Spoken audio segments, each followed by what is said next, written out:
বাবার উপর মেজাজ দেখিও না, এক অকৃতজ্ঞতার নাম। বাবা একটি শব্দ, একটি আশ্রয় এবং একটি বটবৃক্ষ। যে মানুষটি নিজের সারা জীবনের সমস্ত সুখ ও স্বপ্ন বিসর্জন দিয়ে আমাদের বড় করে তোলেন, তিনি হলেন বাবা। ছোটবেলায় যখন আমরা হাঁটতে পারতাম না, তখন তিনি আঙুল ধরে আমাদের পথ চলতে শিখিয়েছেন। কিন্তু বড় হওয়ার পর আমরা অনেক সময় সেই বাবার উপরেই মেজাজ দেখাই, তার সঙ্গে কর্কশ্বরে কথা বলি। এটি কেবল আমাদের নৈতিক অবক্ষয় নয়, বরং চরম অকৃতজ্ঞতার বহিঃপ্রকাশ। বাবা কেন আমাদের ওপর রাগ করেন বা কোনো বিষয়ে নিষেধ করেন, তা আমরা অনেক সময় বুঝতে চাই না। আমরা মনে করি তিনি আধুনিক যুগের সঙ্গে তাল মেলাতে পারছেন না, কিংবা আমাদের স্বাধীনতায় হস্তক্ষেপ করছেন। কিন্তু আমরা ভুলে যাই, তার সেই তথাকথিত পুরনো অভিজ্ঞতার শক্ত ভিটের উপর দাঁড়িয়েই আমরা আজকের এই অবস্থানে পৌঁছেছি। তিনি হয়তো আমাদের মতো গুছিয়ে কথা বলতে পারেন না, কিংবা তার দাবি করার ধরনটা একটু সেকেলে হতে পারে, কিন্তু তার প্রতিটি শাসন ও নির্দেশের পেছনে থাকে সন্তানের মঙ্গলের চিন্তা।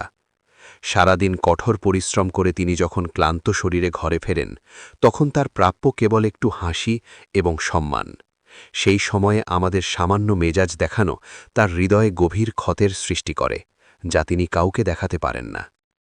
সময় বড় নিষ্ঠুর। আজ বাবা পাশে আছেন বলে আমরা তার উপস্থিতির গুরুত্ব বুঝছি না, কিন্তু সময়ের নিয়মে একদিন হয়তো তিনি আমাদের ছেড়ে চলে যাবেন। সেদিন তার সেই শাসনগুলোই আমাদের জীবনের সবচেয়ে বড় অভাব হয়ে দাঁড়াবে। তখন হাজারো অনুশোচনা করেও তার কাছে ক্ষমা চাওয়ার সুযোগ থাকবে না। পৃথিবীর সমস্ত ধর্ম ও নীতিশাস্ত্রে বাবা মায়ের প্রতি সদ্ব্যবহার করার নির্দেশ দেওয়া হয়েছে।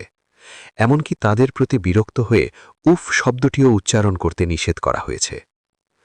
বাবার বয়স বাড়লে তিনি হয়তো আগের মতো কর্মক্ষম থাকেন না, কিংবা বারবার একই কথা বলতে পারেন।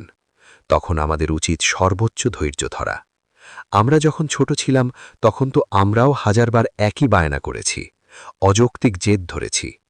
তিনি তো তখন আমাদের ওপর মেজাজ দেখাননি। তবে আজ আমরা কেন অধৈর্য হয়ে পড়ি? পরিশেষে বলা যায়, বাবার ওপর মেজাজ দেখানো মানে নিজের শেকড়কে অস্বীকার করা। বাবার দোয়া যেমন জীবনের সফলতা বয়ে আনে, তেমনি তার দীর্ঘশ্বাস জীবনকে অন্ধকারাচ্ছন্ন করে দিতে পারে। তাই আসুন মেজাজ সংবরণ করি, বাবার সঙ্গে নরম সুরে কথা বলি এবং তার বার্ধক্যের অবলম্বন হই। মনে রাখবেন, পৃথিবীতে বাবার মতো নিঃস্বার্থ বন্ধু আর দ্বিতীয় কেউ নেই।